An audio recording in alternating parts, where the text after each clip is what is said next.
Okay, go ahead. Yeah, got my screen covered with the recording message here. Got it. Okay. Why don't we start off with a little quick introduction of ourselves. We'll start off with calling the Climate Action Team people that are attending. I've let you know who I am. Why don't we have Brian just pipe in quickly, Brian Denny. Hi, everybody. Brian's a member of our energy group, as is Kevin. Tone, say hi, Kevin.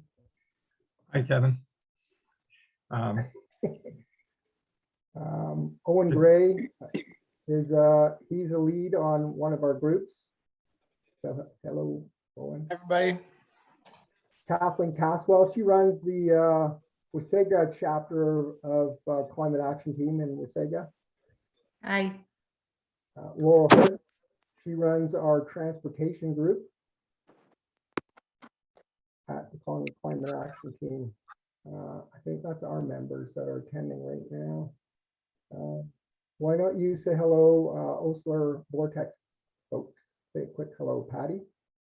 Okay, hi, I'm Patty. I guess I'm the lead of this motley crew. Yeah, so talked to Catherine and got involved, and we're just going through the journey.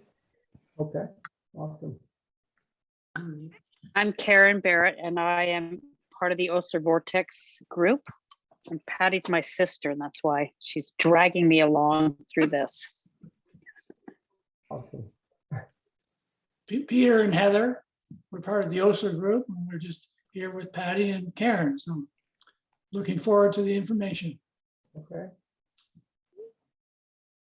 Larry, want to say hi? Yeah, I'm Larry Hogarth. Just interested in what's going on. Always curious about, when you see your gas bill, you wonder where that fits in with the world and what else might we be able to do.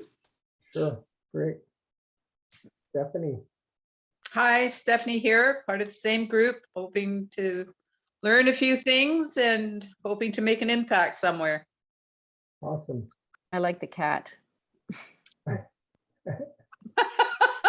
I can't lose her. David. David Scheckler. David or Kim? Oh, he may be not there right now. That's Kim or David Schleifer. Oh, they're just off mute. There you go. Sorry, I haven't got my picture up. I wanted to join the group because I was interested in finding out how I can change to get off a lot of fossil fuel stuff and see what we can do for the environment at the same time. Okay, awesome. And did we hear from Karen's husband? That's what's showing up here, Karen's husband. Yes, you did. It's Sorry, Karen. She just needs to change her name. Oh, Me, oh yeah, sorry. Karen, you can hear Karen the- Barrett. Okay, apologize. On my iPad. Oh, you're cutting in and out a bit. Hopefully I'm not. Okay, why don't we start off with You are for me, so I might leave on a computer. Okay. Why don't we start off with a quick, I sent out a couple of questions. I thought we might just start off with your thoughts on what are the main factors, since today we're talking about home energy use and we're all trying to reduce our emissions. Emissions and energy are obviously related. The question I asked, CCAT people didn't see this question, but I asked the Osler Vortex group what they thought the main factors were that would influence the minimal amount of energy required to satisfy the heating need of a home, and the same for domestic hot water production. So I don't know if you had a chance to think about that. What do you think are the main factors that influence the minimal amount of energy? And the key word there is a minimal amount of energy required to satisfy your heating needs in your home. So right now we're not talking about energy sources, and we're not talking about the equipment per se. We're just talking about what do you think are the factors that influence the minimum requirements? Anyone want to comment? How about how efficient the space is you're trying to heat? Exactly. That would be like a big one, probably the biggest one. If you Yeah, I live had, in a log cabin. Yeah, if you had mechanical ventilation, then the efficiency of that equipment, you could argue, would be part of it. But we're not talking about the heating equipment at this point. We're just talking about what are the main factors that are influencing the heating load or the heating requirement. And that the big one would be, yeah, your thermal envelope, how well insulated is your home, how airtight is your home. Some other ones might be like your amount of people in your home and the activities going on. So your internal heat gains, like what's creating heat aside from your heating system in your home.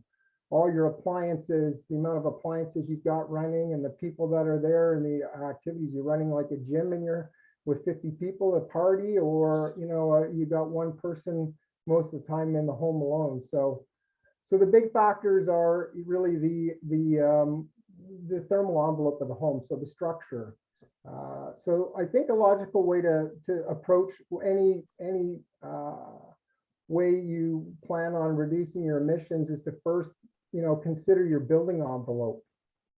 And we'll talk a bit more about that later, but you basically, to do that, either you have a background in it to do it, or you contact someone like the Environment Network and get an energy assessment done of your home by a certified energy assessor from Natural Resources Canada, or a certified NRCan assessor.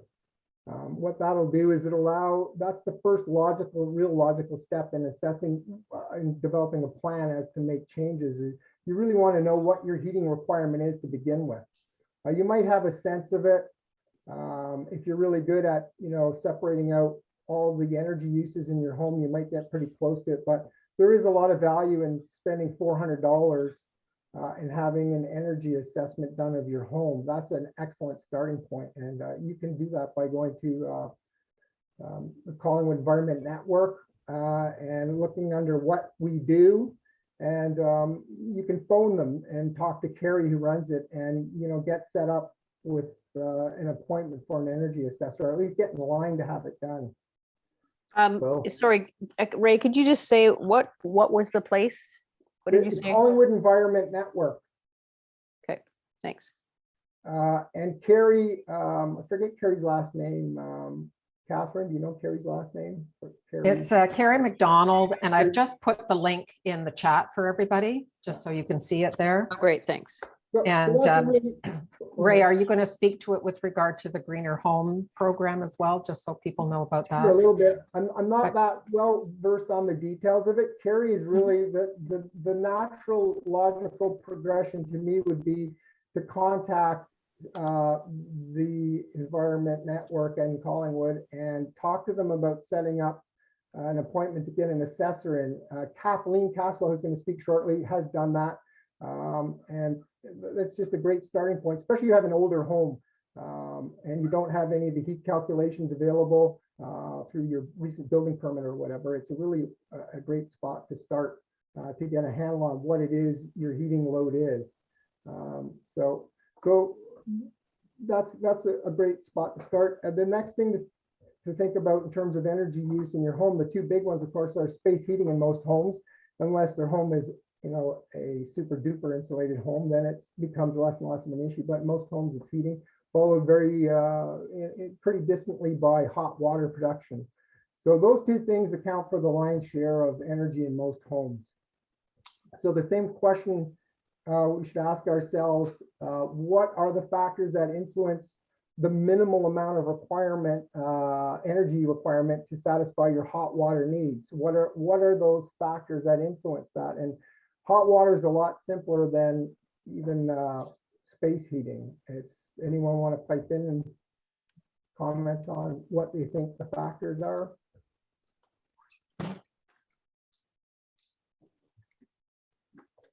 Okay. Well, essentially, it's really quite simple. It's just the temperature rise that has to occur and the volume of water you're going to consume. So that's completely independent of whatever equipment you use. You need X amount of energy to satisfy your hot water needs in your home. So the starting point again is, eventually you want to get to figuring out what equipment you want to use, but it's ideal to have a handle on what volume of water you actually use. If you have an electric tank, you can hook up a meter and you can find out pretty quickly what you're using, but it always boils down to the volume of water and the temperature rise. So in the winter, the groundwater, the water coming in your home's a lot colder, takes a bit more energy in the winter than it does in the summer. And another factor that would influence it would be, again, this is the minimal amount of energy we're talking about, would be, some of the heat loss in the standby, what they call standby loss, if you have any kind of storage tank, which generally is not very big. So in a nutshell, home heating and hot water production are the bulk of your energy use, and your home needs what it needs. And so aside from equipment, there's a minimal amount of energy your home needs. So you'll be tasked at some point to ask yourself what sources of energy you will use to satisfy that need. And, costs will come into that. And if you have something super efficient, you will be paying for less energy, but you will not be using less energy. The energy has to come from somewhere. So it's a nuanced difference in terms of thinking, I think, for the average homeowner, that you have an existing home, it needs what it needs. Now you have to go out and figure out what equipment you're going to use to satisfy it. If you have equipment that's at greater efficiency than 100%, then you'll be using energy from other sources that you're probably not paying for. Like if you have an air source heat pump, you'll be using outside air to help heat your home. But it doesn't change the amount of energy it takes to heat your home. It's just coming from a different place. So again, that's a bit of a different way of thinking about it than just I need less energy now. You could say I need less energy, but your house doesn't need less energy. It needs what it needs, and the same goes for hot water. So does that make sense? Sort of. Did I explain it clearly? Maybe I could do a better job. If I do this a few hundred times, I'll get better at it. I apologize you can email me if you're not unclear on something I've said. So why don't we start off with Ray, go ahead. Ray, why don't you just take a pause and see if anybody has any questions on what you've explained so far? Okay. Does anyone have any questions? I think that, to me, I think the quandary here is electric hot water heater versus natural gas. And the fact that natural gas is much more inexpensive to use versus electric. And where's the balance point between the two? Well, yeah, it'll depend on what efficiency of system you're using. So I have, so you can compare percentages and differences of efficiency, but then you also most people want to look at what's the yearly cost in the end. Like for most people, that's the bottom line, is how much is it going to cost me?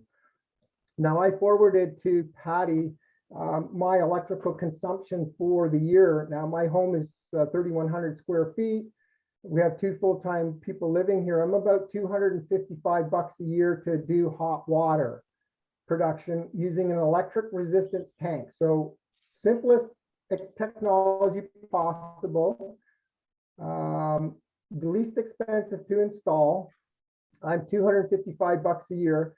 And one of my questions I asked was, what's the maximum amount of money I'm going to save if I had like the perfect technology that cost me $0 to run? How much can I save? I'm at $255 a year. How much am I going to save under the perfect conditions? Well, I could save $255, right? So how much better? So a hot water tank might run me, depending on the efficiency of the hot water system, but a power vented tank might run me $150 a year, like somewhere between half and 65%, say, of the cost of my electric hot water system using power vented. So because power vented is, pretty inefficient, it's about 65%. My domestic hot water tank is at 87%. You can get much higher efficiency systems, but at $255 a year, for 2 people. Now we have 2 showers a day and a 1 bath per day, about 7 to 8 months out of the year. I'm at $255 a year. How much can I save? $255. How much would I be willing to spend to save $255? Not necessarily a whole lot of money. Right, Now, so if I was- Ray, you're really saying, because I'm only spending $250 a year to get my hot water, I am Right. probably not going to have a good business case to go to, let's say, something that's slightly more efficient, because it's not that big a number. If you were spending $10,000 a Right. year on heating Right. your water, then maybe worthwhile making an Right. investment in some technology.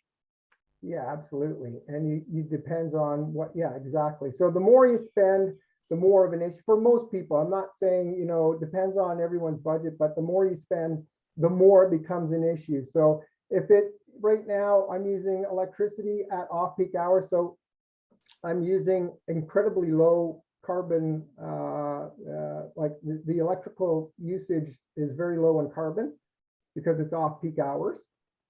And the system costs the least amount of pretty much any system to install. But I installed it for $350 when I moved in here 10 years ago.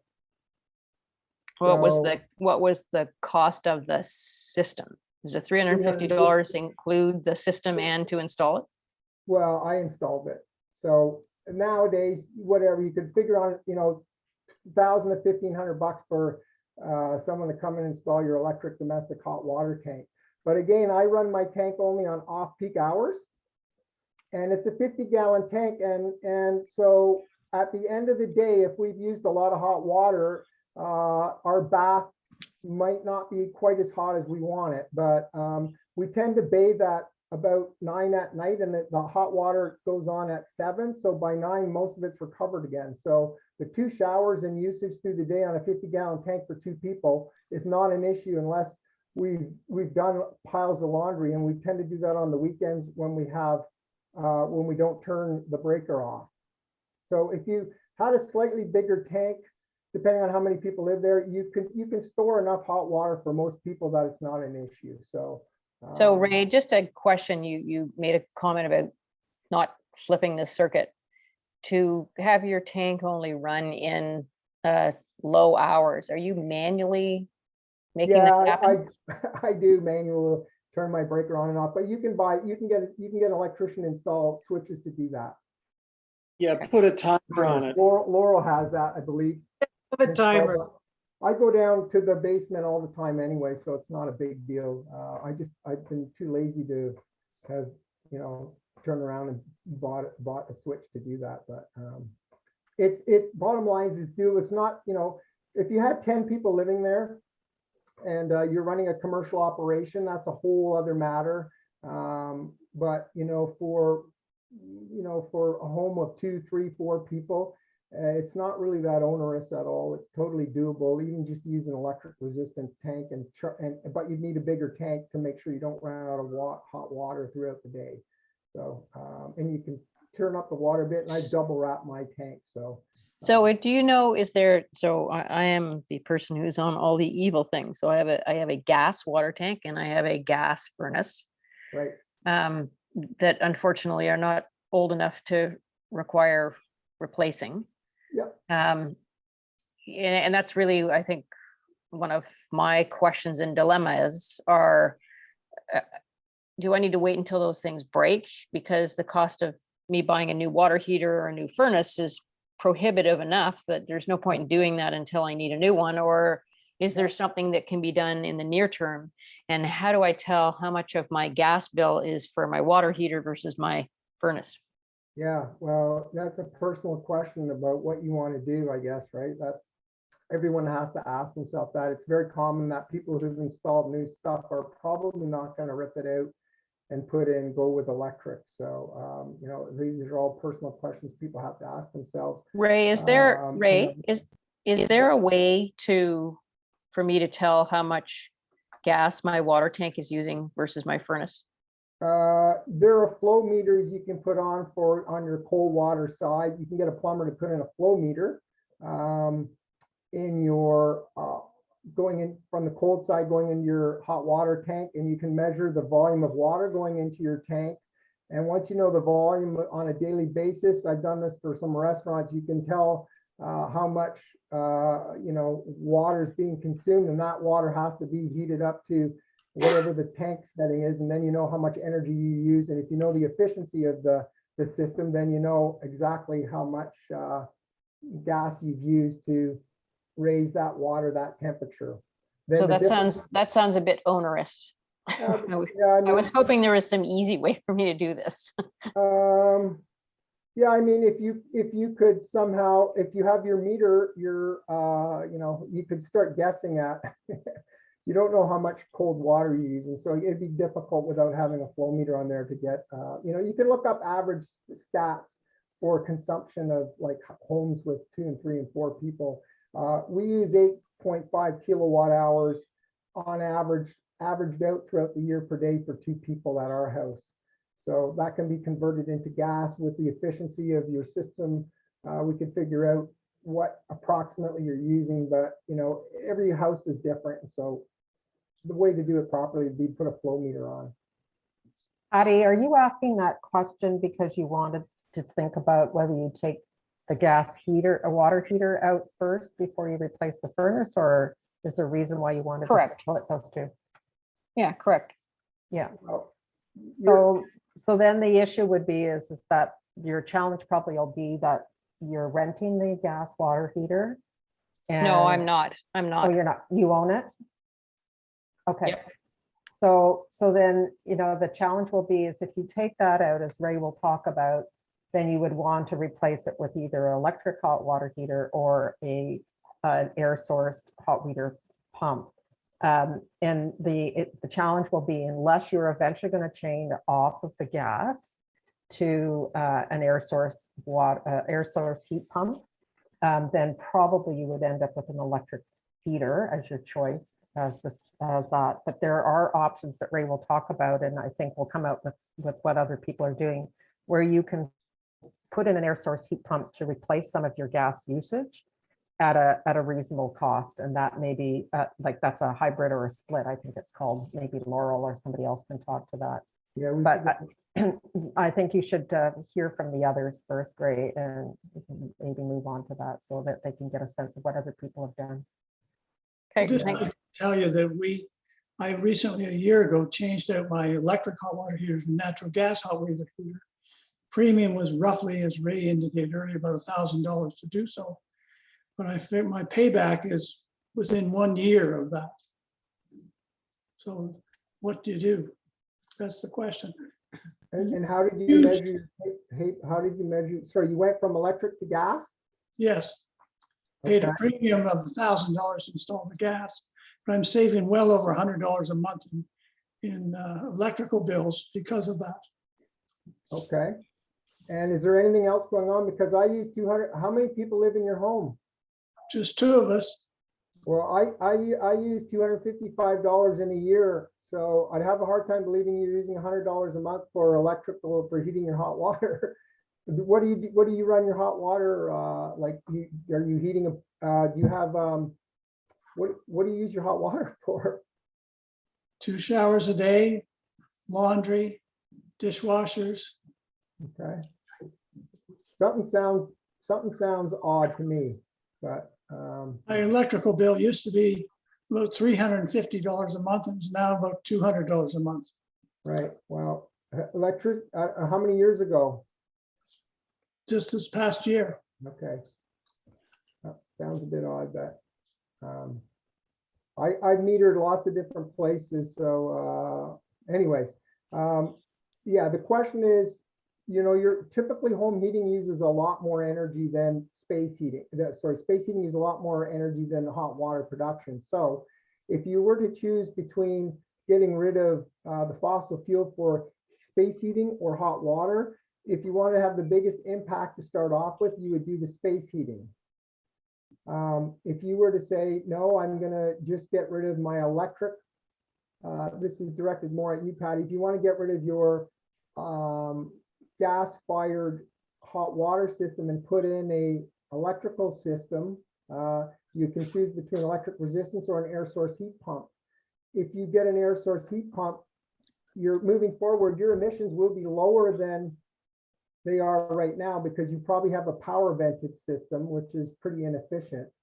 But the heat pump will make the heating system work a bit more in the winter. So basically your heating system will be supplying the energy to run the heat pump in the winter time to produce your hot water. So it gets pretty complicated. What you really need to look at is your starting point and your end point with, and there's lots of combinations. So it can get pretty, there are a lot of different combinations that yield different results. So as climate action groups, our sort of overall arching goal is to try and reduce absolute or overall emissions, right? That's what we're trying to do.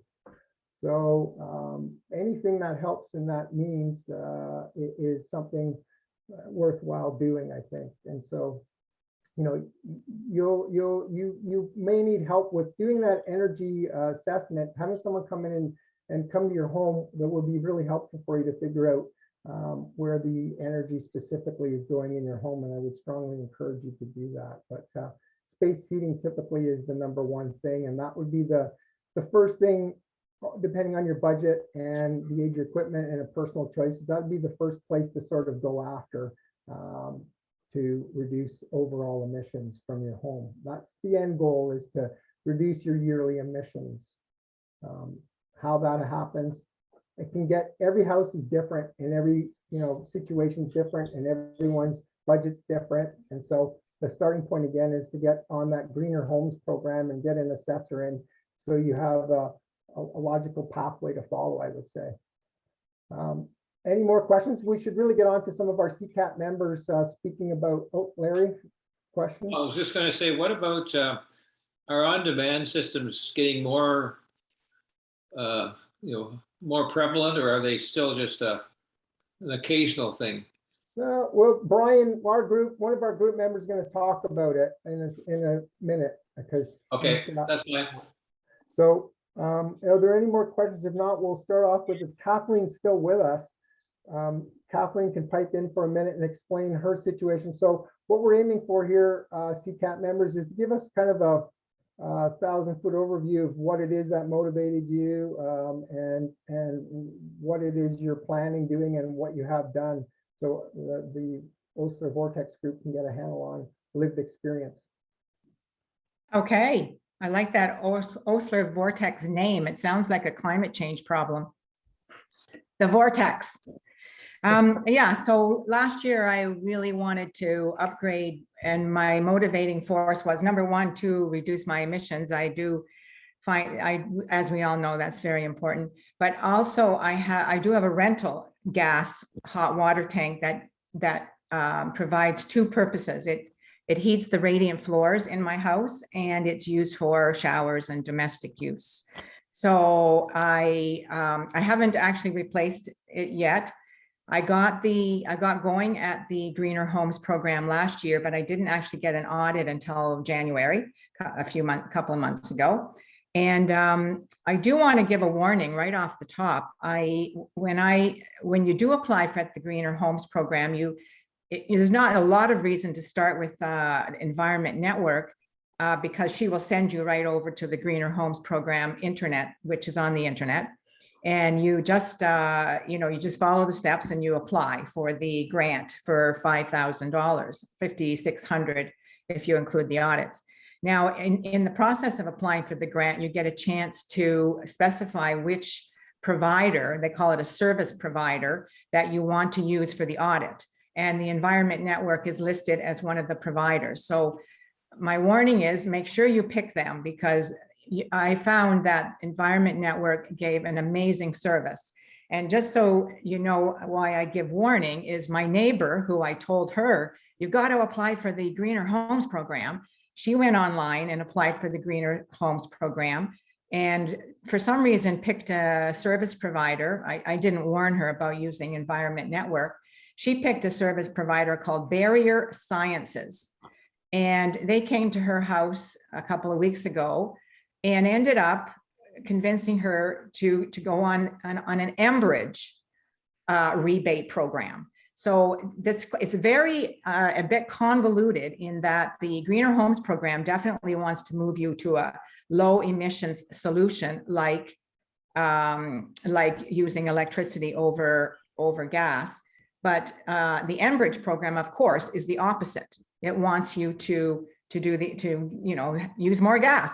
So the convoluted part is when you do get your auditor in, they cover both programs. So if you say, I want a new gas hot, maybe I want a new hot water tank or a new gas furnace, they will introduce Enbridge to you. They'll recommend Enbridge to you. And if you say you want a heat pump heating system, electric heat pump, then they'll go with that idea. They never do recommend the actual vendor or contractor that you're going to use, but they do flip between Enbridge and the Greener Homes program. Enbridge is also offering $5,000, and when you pay for your audit, you get both. You get to enter into both programs: the Enbridge $5,000 and the Greener Homes program $5,000. But you'll end up with only one, because if you go for a heat pump solution, for example, Enbridge will not touch you, because now your main source of heat is coming from electricity. And if you go with a gas furnace, the Greener Homes program will not touch you, because now your main source of heat is gas. So you kind of have to sort through this situation where there's really two rebate programs going on. I really wish that the federal government would ban Enbridge from offering programs, because obviously we have to get off gas. We have to get off fossil fuels. We have no choice. It's got to happen sooner than later, as you know from the report that came out today. So anyway, sticking to my personal situation, I have a more complicated house than maybe some of you might have. Half of my house is heated by radiant floor heating through a gas hot water tank. And the other half of my house is heated with a gas fireplace, which is very inefficient. And it's the inefficient part is old, and the new section has the radiant floor heating. So and I have no ductwork. So that's a big deal, because if you're going to go with a heat pump, you're going to, and this is what's stopping me from actually moving towards it, is you're going to have these sort of largish devices in your rooms that are going to be the heat source if you don't have ductwork, which I don't. And I don't like the idea of these things sitting towards the ceiling. They're quite big, they're ugly, they look like an air conditioning unit, they look commercial rather than residential.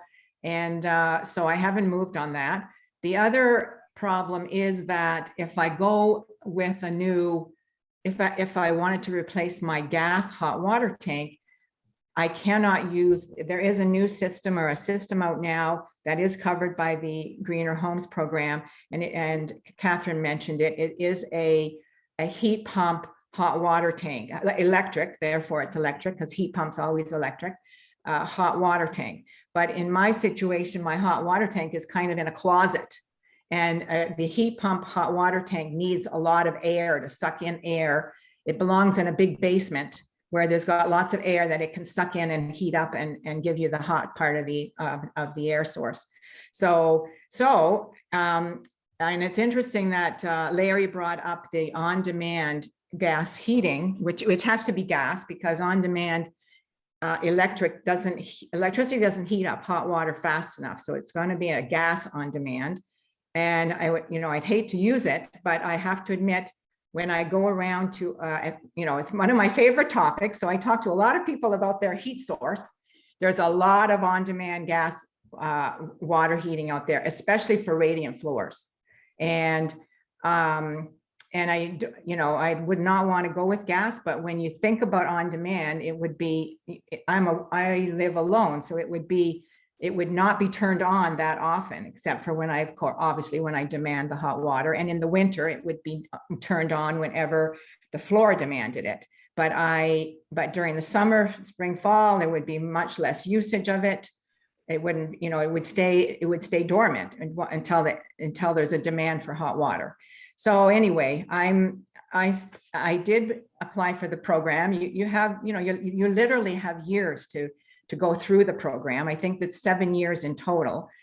So I have time. You have time to decide what to do. I have insulated the attic now. I have done the air sealing. Those are things you should do. And I have had all the, well, air sealing involves looking at all the doors and windows and make sure the weather stripping is good, and make sure there's no air leaks. They go through all the light fixtures and the plug fixtures around outside walls and make sure there's no air being sucked into through them. Air sealing and insulation are essential first before you even move towards replacing your energy systems. So that much I've done. I'm still in a quandary as to what to do next with my heating and my hot water, but I'm just, I just keep talking to people and try to get the best solution for myself. Okay, that's great. Thanks, Kathleen. Just to add to what Kathleen said, there are on-demand electric systems. They're not that common, but you can have on-demand electric too for heating water.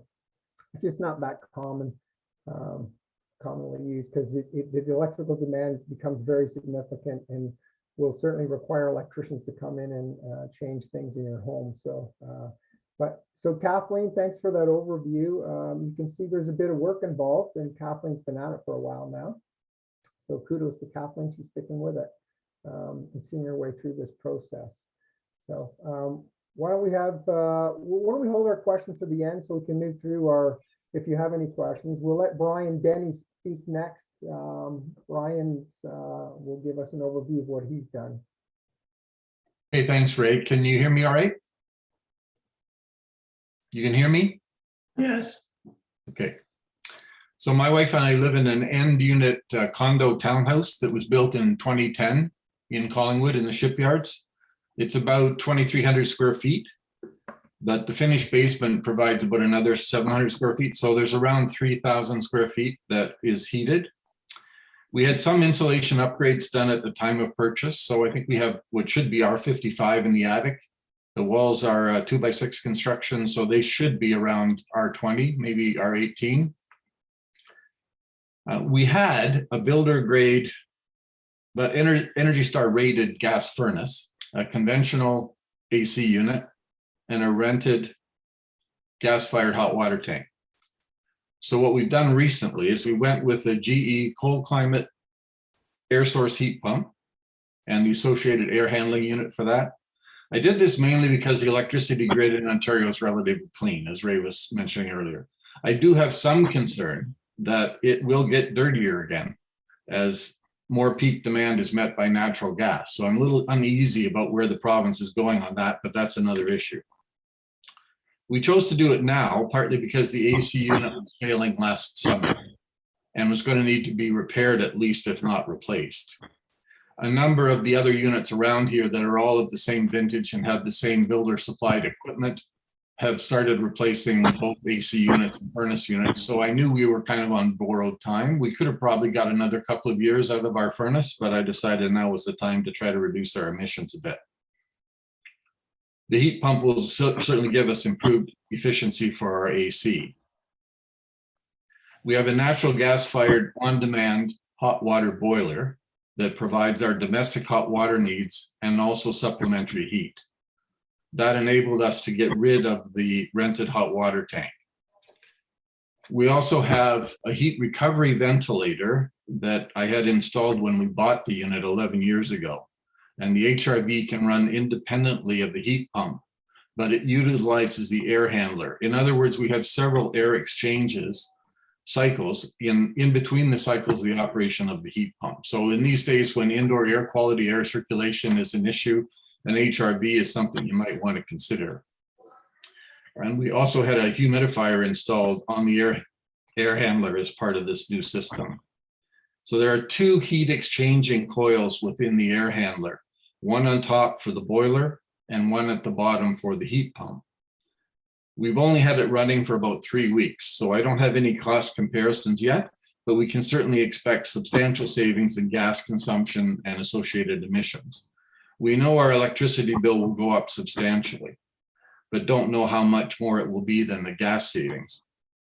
I have seen some studies of these hybrid systems that suggest that the operational costs could be similar, but I think we're going to be paying a premium for sure.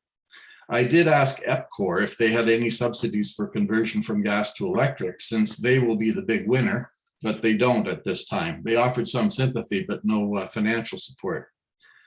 I have applied for the maximum grant of $5,000 under Greener Homes Canada.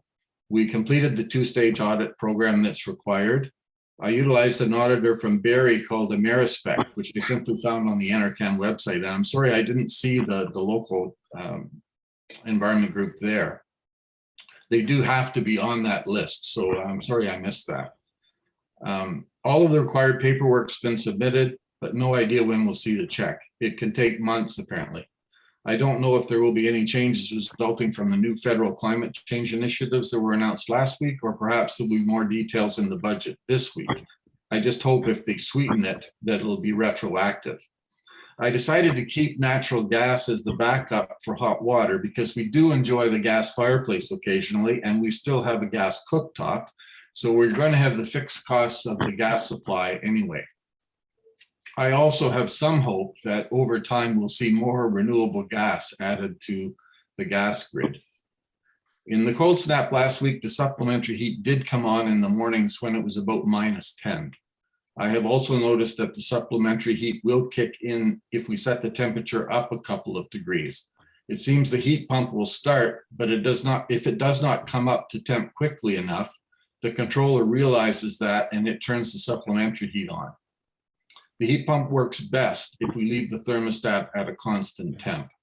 I had initially set it to let the temp go down about 2 degrees overnight, but then I think in the morning when it tries to come up a few degrees, then the heat pump's not doing it quickly enough and that cuts in the gas. So I'm going to leave it just set at 20 degrees and see how the heat pump is going to function just on its own. It seems to be providing the heat we need now.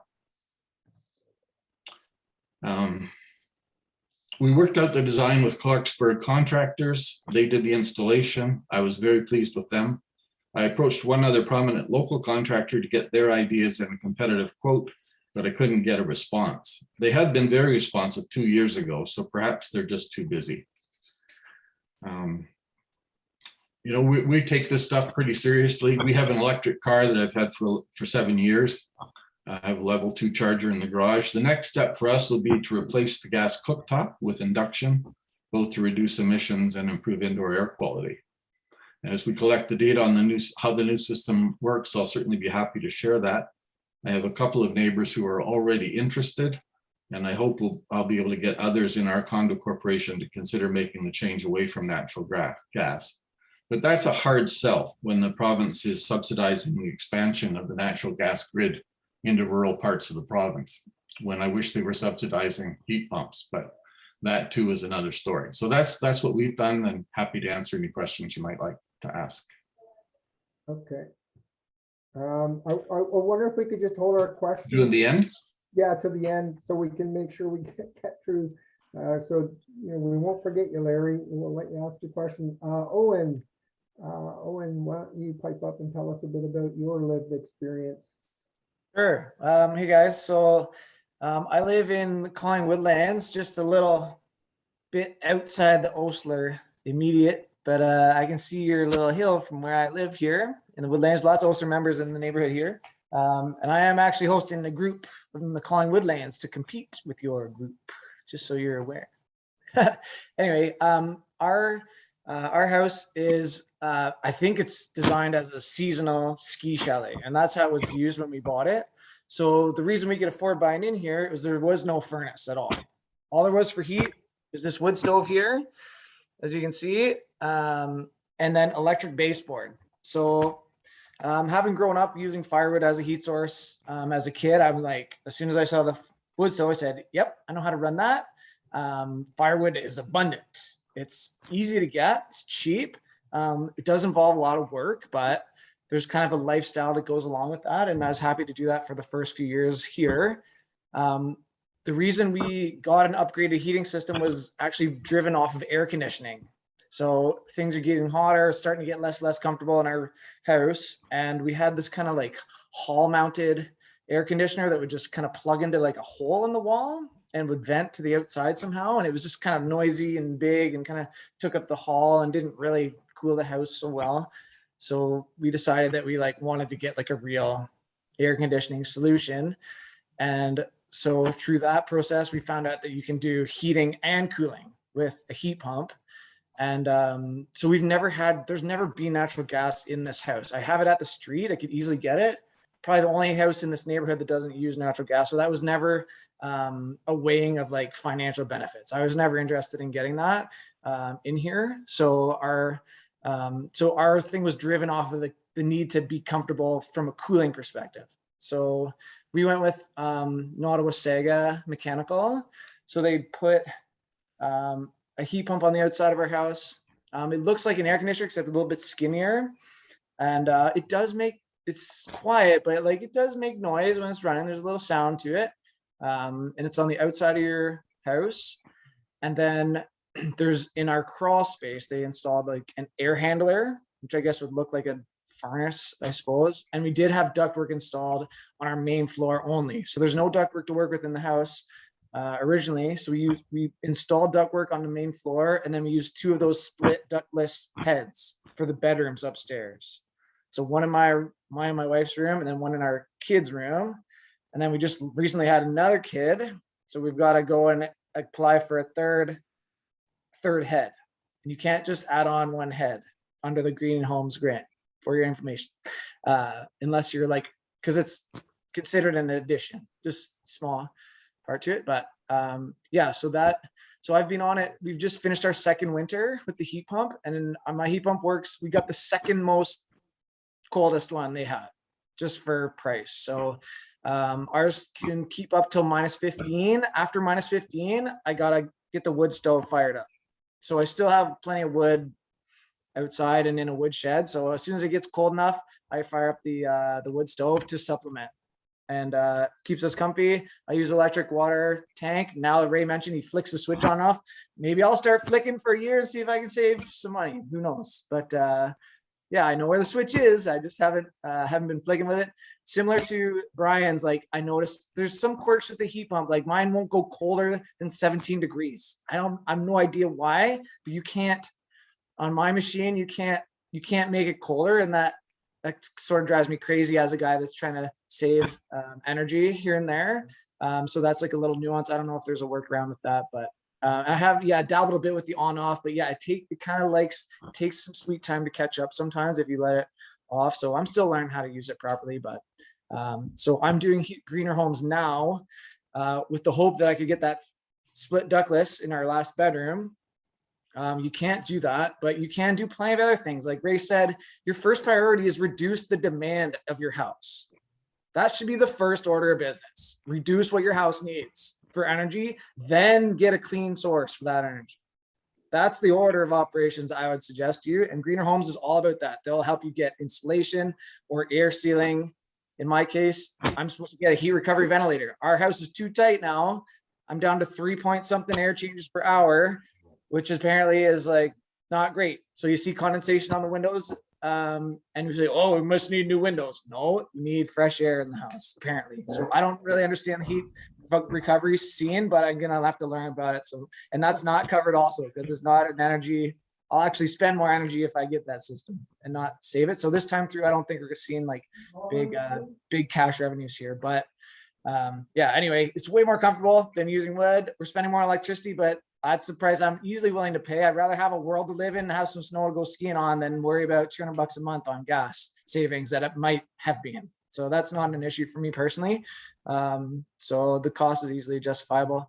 But yeah, that's kind of our story. And yeah, my whole energy bill, we have 2 electric vehicles too. We're about our worst, like in the coldest months are about $250, maybe $260 a month. That's all our energy. That's heat, water, everything for this house. We're a family of 4 now and dogs. So that's where I'm at. But yeah, any questions, ask me at the end or throw it in the chat. I'm happy to answer or give you guys a tour. You're close enough. I can give you a tour one time. Okay, awesome. Thanks, Owen. Again, if you got questions for Owen, just hold on to them for a second. I'll speak for 2 seconds. I've already sent the Osler group information about my home. So I don't want to take up too much time with my place. Basically, when I moved in our home, we got a 3,100 square foot home, a half log cabin, half addition, 1834 log cabin on one side, 1970, I think 2 addition on the other side. I installed, I was at that time getting involved in geothermal and ground source heat pumps. So I had that installed. I helped install it. I got involved in selling that and consulting in that field for a few years.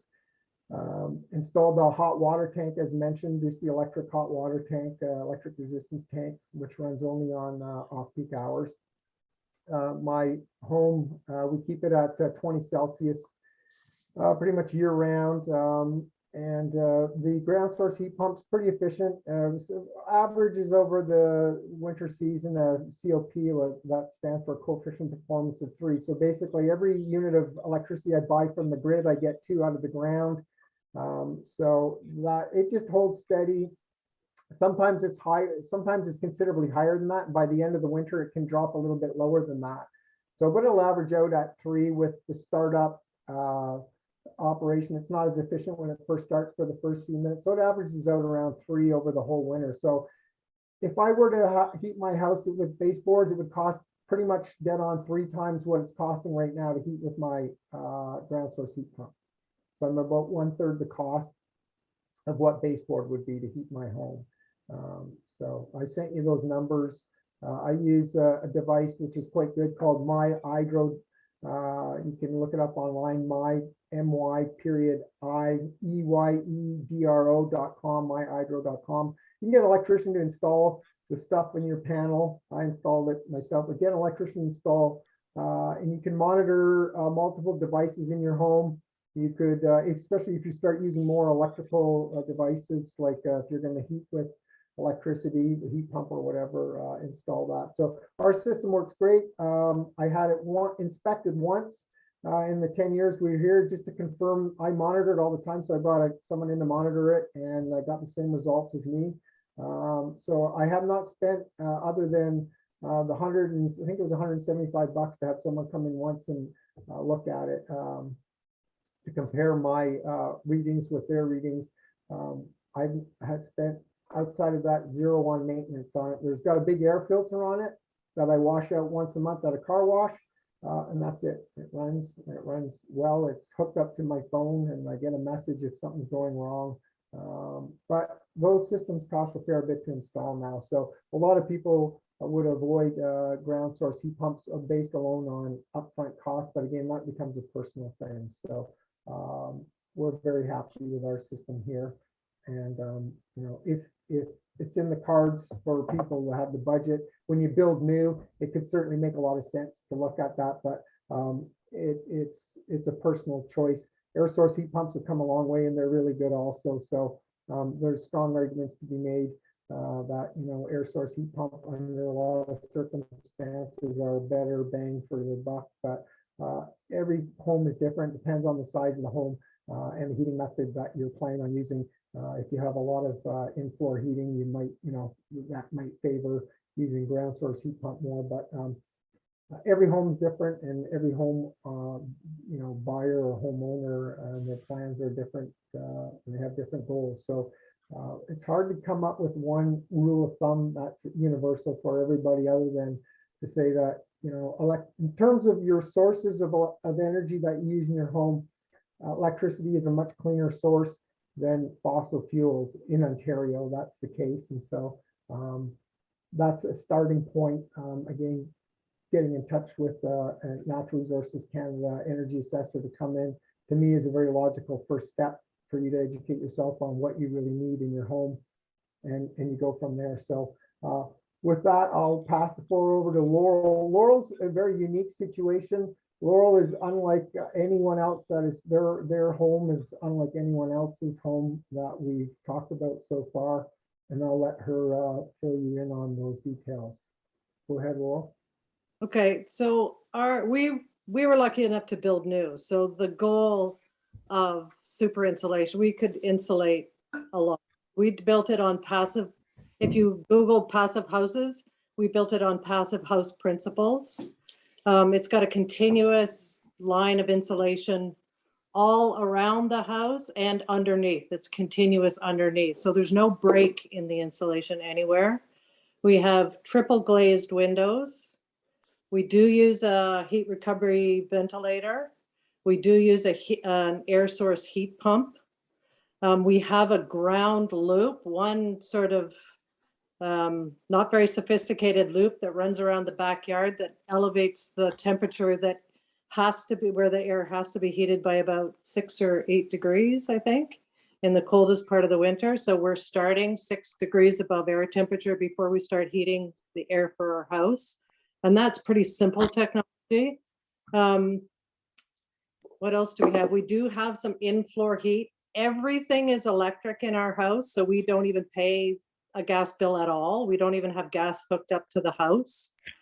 So I would definitely reiterate what Owen said, the envelope, adding insulation to your home. So if you can't change out your gas furnace right now, I would say absolutely work on the windows and the insulation, because your air source heat pump can keep up if your house is insulated enough. So we can turn off our in-floor heat, and pretty soon we'll probably turn off our heat completely. The idea behind passive house is that you get heat passively through your windows. So in a mild climate like Europe or BC, it reduces your heating costs by about 90%, just the way the house is built. But in a climate like Ontario, where we have such extremes, you can't just use passive energy. You do have to have a heating source, and you have to have a cooling source, because this house retains heat really well, which means in the summer we have a bigger problem with cooling than the average house. So we're lucky enough to do that right now. The other project we're working on, we've just sold this house, but the other project we're working on is a deep energy retrofit of an old schoolhouse. Much more complex, because the insulating and sealing up of an old building is much harder. So we've stripped the entire inside out of the building and built new walls and are insulating in front of that. So that'll be a different kind of project. So, but I absolutely, you can heat electrically. We have I guess the other thing we were talking about, hot water heating. We have a Ream hot water tank, a 40-liter Ream hot 40 gallon. It's super insulated, plastic coated outside.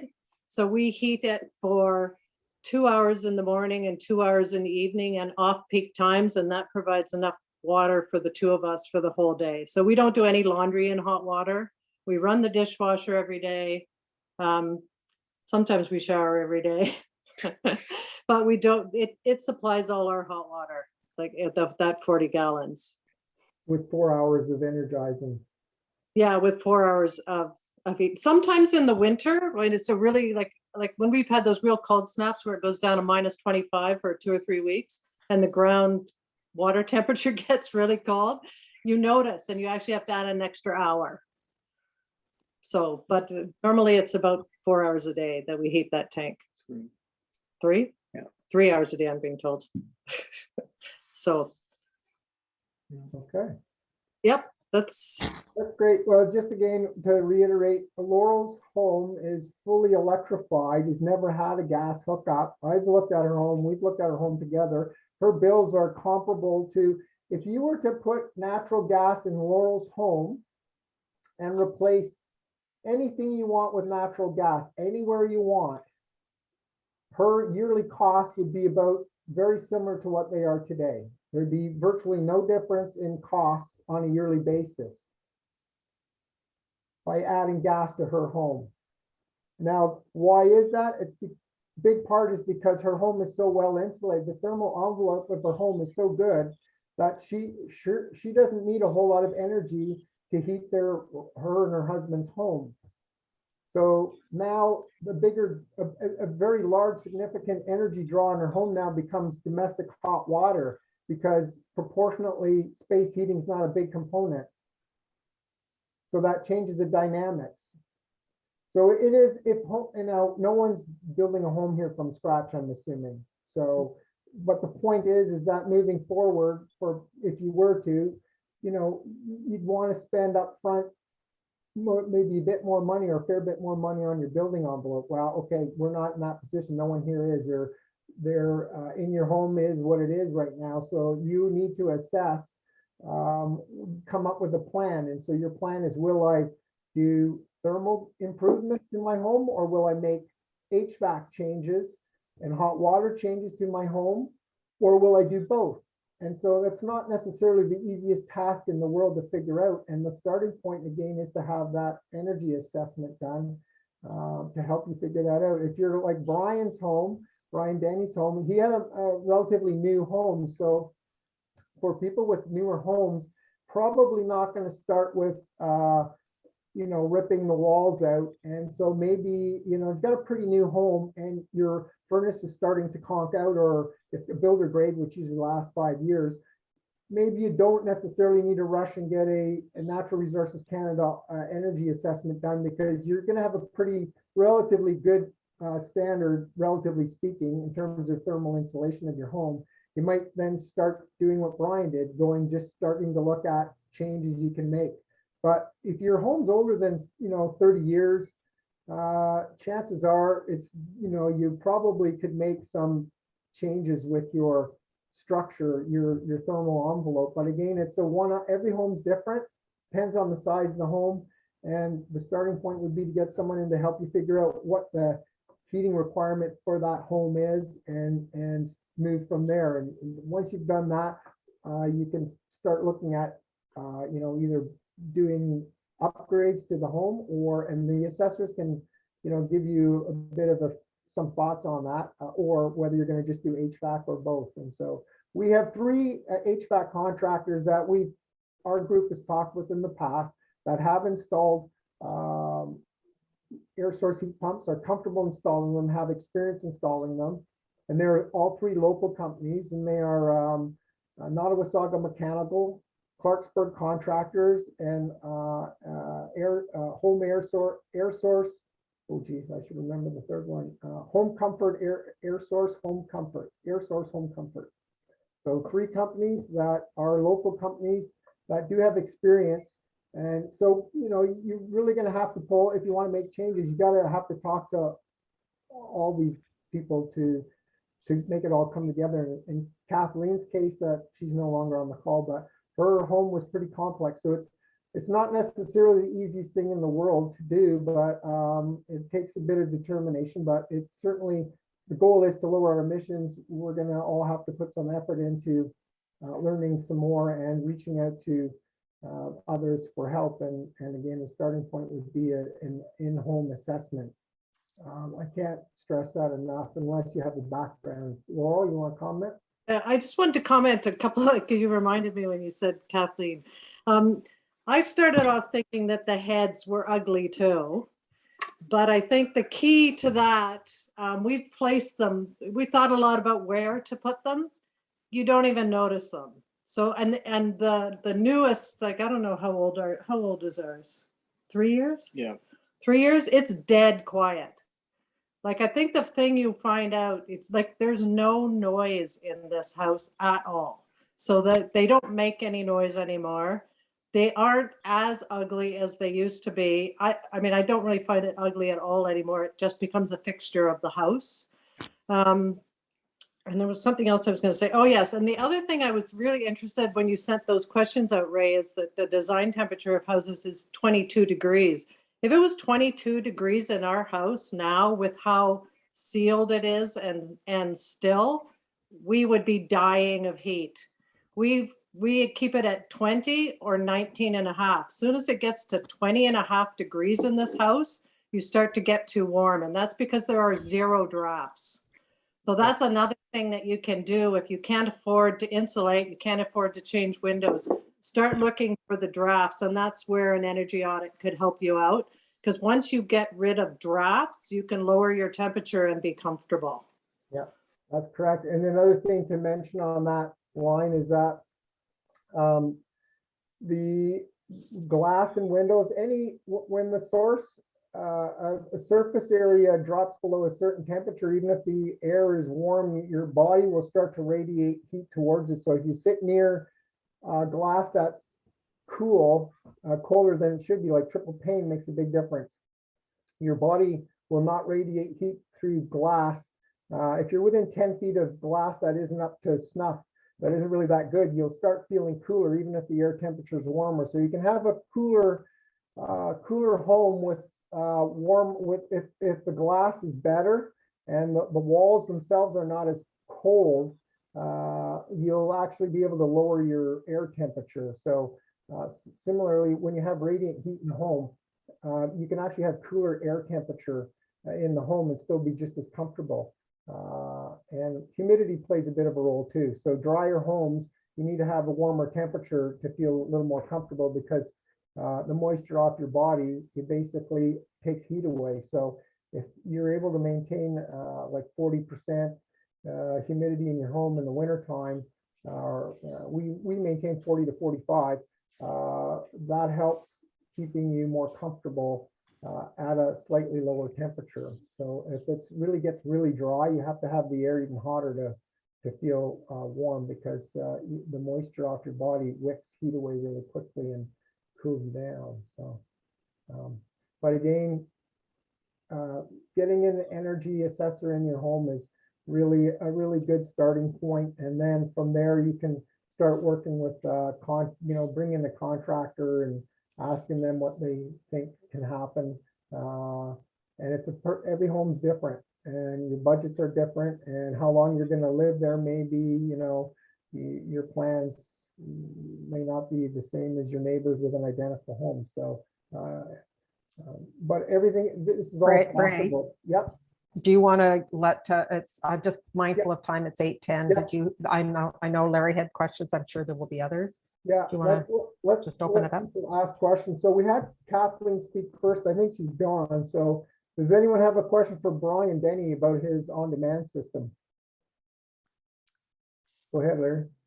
Well, it's not necessarily the on-demand system. It's just in general. I mean, to me, the cost of gas is likely one of the. I mean, it's the one issue I have. I couldn't tell you how many cubic meters I use, but I do know how much it costs. And so that's really where I'm coming from. And our home is about the size of Brian's, except it's got a full basement of 2,300 square feet as well. And I was just curious of what your gas bill was before you made your change, like what on an annual basis? That's the question to you, Brian. Yeah, I'm sorry, Larry, I should know that, but I don't have that. I know the consumption, 1,620 cubic meters. So yeah, between 1,600 and I guess our worst year in the last 3 years was almost 1,900 cubic meters. So I don't know, I could do the arithmetic, I guess, figure out how much that is, but that was the consumption. Okay, I can back it through there, because as I said, I keep hearing people say, oh, this is what I'm paying for heat, this is what I'm paying for heat, and I'm just saying, how does that really relate? Because our house, which is in-floor hot water heating and hot water heating for hot water, and we pay basically an average of $100 a month around the year. So in the winter it gets up to, I'm sure it gets up to 200 for a couple of months in the winter, and then drops back down again. But its average is still, the last 4 years been $1,200 a year. And I just don't know how that fits for that size of a house. Yeah, I bet you Brian's is Brian's would have been a bit less than that over a yearly basis. I'm going to take a wild guess that Brian Denny's was like a grand a year, or maybe a little under. Yeah. Now you have to also remember that your gas bill, it's a little more involved than that. If you want to know what you're really paying for gas, you got to go to the Ontario Energy Board, and every few months they renew the pricing. So you've got a fixed, all utility bills have two components. There's a fixed component, and then there's the commodity component. And the commodity component varies depending on the amount. The first certain X cubic meters is at this rate, and then the next X is Y is at that rate. So you can ballpark it. Right now, it's the cost of gas is probably around. Last I looked, was around, I believe, 38 cents a cubic meter all in. Yeah, I actually have that here, Ray, to answer Larry's question. That 1,620 cubic meters costs $775. Yeah. Okay. Was that with your, that was all in, right? All your, Yeah. your Yeah, account. yeah, that's great. Thanks. So unfortunately, you know, energy costs are a total moving target too. So they're constantly changing. So what we talked about tonight in cost could be 2 weeks from now is different now, not necessarily hugely different, but they're constantly bouncing around. They're especially electrical is so convoluted how they come up with their pricing. But the bottom line is that in most instances, you're you know, two things to look at. Do I want to save do I want to save dollars on an annual basis and forget about the consequences in terms of emissions? Or is it all about emissions, forget about the cost? Or is it there's a blend somewhere, you know, we all have to most people have to figure out what's the blend, like what am I willing to spend to reduce my emissions? And so again, that's you know, it's not the easiest task in the world to figure out totally accurately, but the starting point is always to get a handle on exactly the two big things you're using is you know, space heating and your hot water production. All the other things, appliances and your stovetop cooking, doesn't add up to a whole lot. So not that they don't, you know, they're not worth thinking about, but they're minor players in the typical home compared to space heating and hot water production. Those two are where it's really at for most homes. Laurel? So I just want to make another comment because the other factor, and I get that we don't all have control over it, is size of home. So our home, like this is a raw number. Ray would probably know better because he's analyzed our home, but our home it's approaching 3,000 square feet that we heat. And it costs about $1,000 for the heat portion when we kind of look at our summer bills and add on, like, look at the difference. We guesstimate about $1,000 in electricity for the 3,000 square feet because it's really well insulated. Well, I keep imagining when they compare us to a house, they always compare us to a 1,000 square foot bungalow, and we get that comparison on the heating bill. And I just think if I was living in 1,000 square feet, imagine what my heating bill would be. So the other factor that you have control over is the size of your house. And we tend to live in very large houses here in Canada. Yeah, true. But we're in our house that we're in. So you're getting out of yours right now. Moving into a I'm going one, a third of the size, yeah. Well, and some of us live in what used to be a weekend home. So it's big enough to accommodate all of the children, but they're not here, you know, the other 5 days of the week. So exactly, disproportionate size.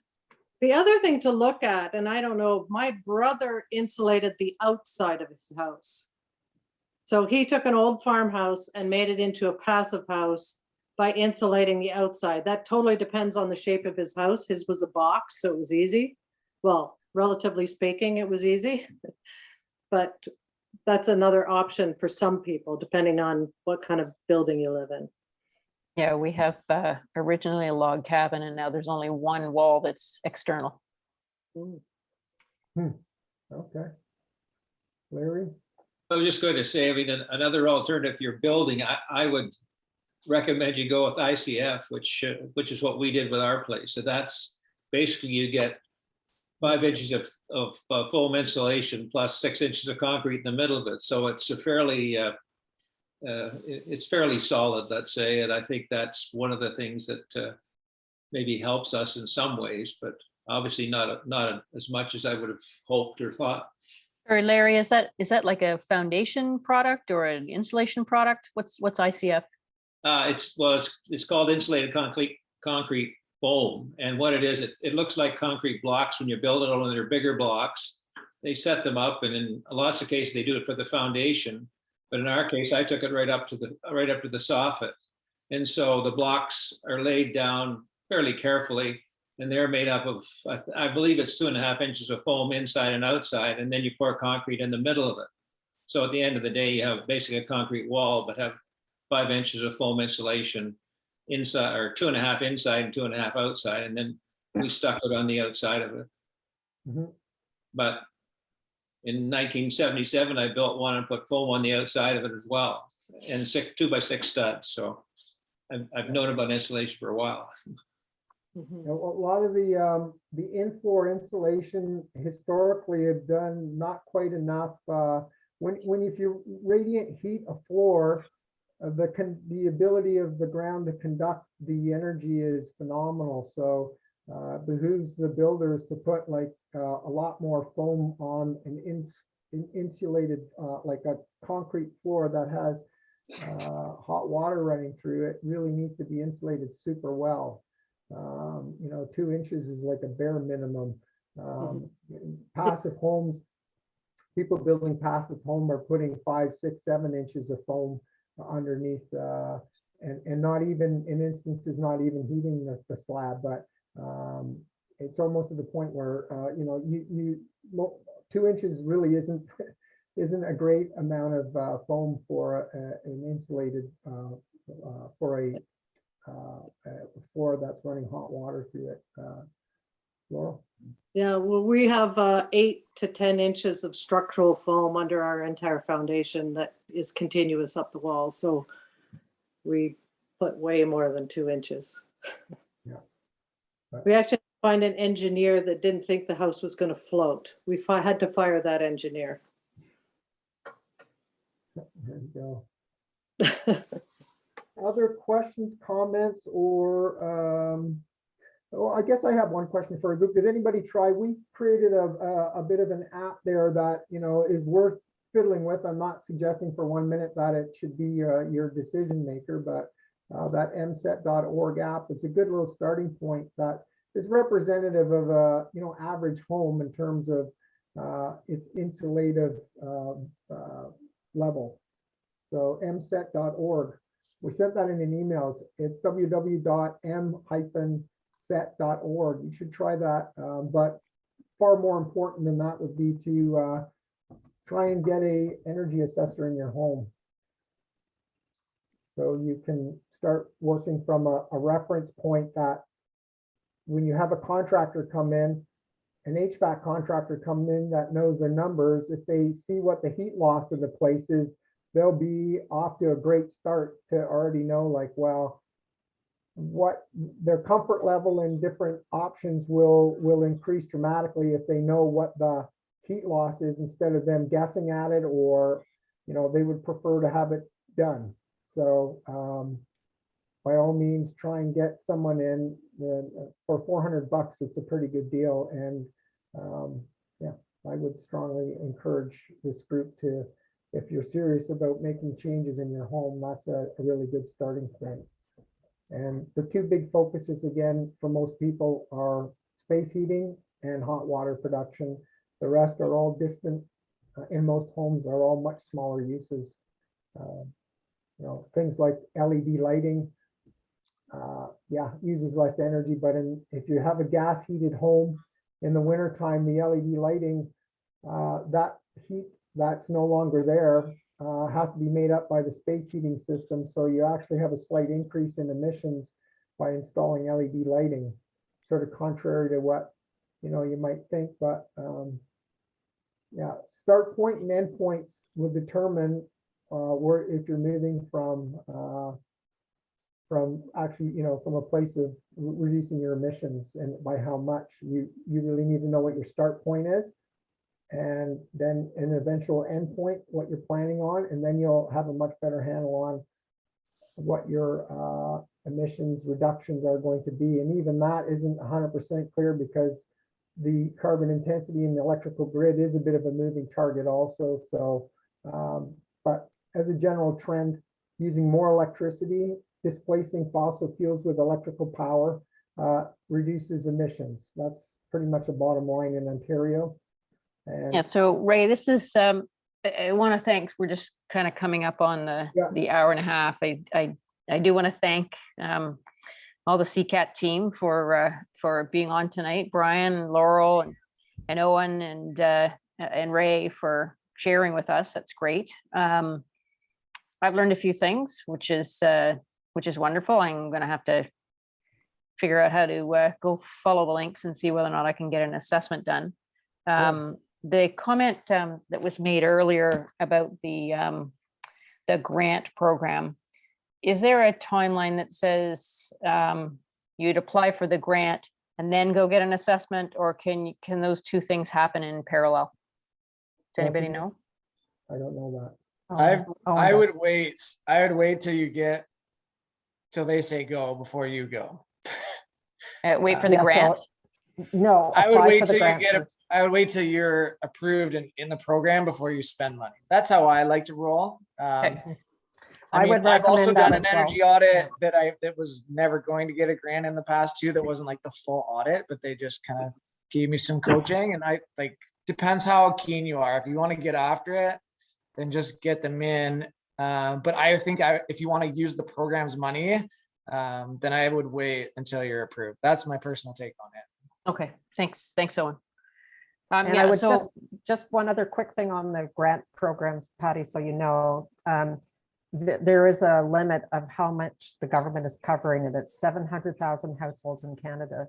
It's an extraordinarily popular program. So if you are even thinking about it, I would apply. You can always turn it down if you get approved and you don't want to go ahead. Because once the 700,000 are in and processed, that program will stop. Okay, thanks. That's good advice. So for the Osler team, and by the way, folks, thanks for also spending the time, and as I slowly drag you forward in the neighborhood. Do you folks have any other questions for the team just as we wrap this up? No, I think it's been great. Thank you very much. Okay, awesome. Well, we can connect later, see if we have any other ideas. So thanks, CCAT team, appreciate it, and keep up the good work. Thanks, guys. I think we should have a tour of Owen's place. He's so close by. And yeah, I'm happy to do a tour for you guys. It's just down Poplar. okay. All Get right. in touch with me, Patty, if you want to. Yeah, All I'm right. happy to show Thanks. you. Yeah. Thanks, Owen. All right. Take care. Thanks, folks. Thanks for taking the time to come and chat with us, guys.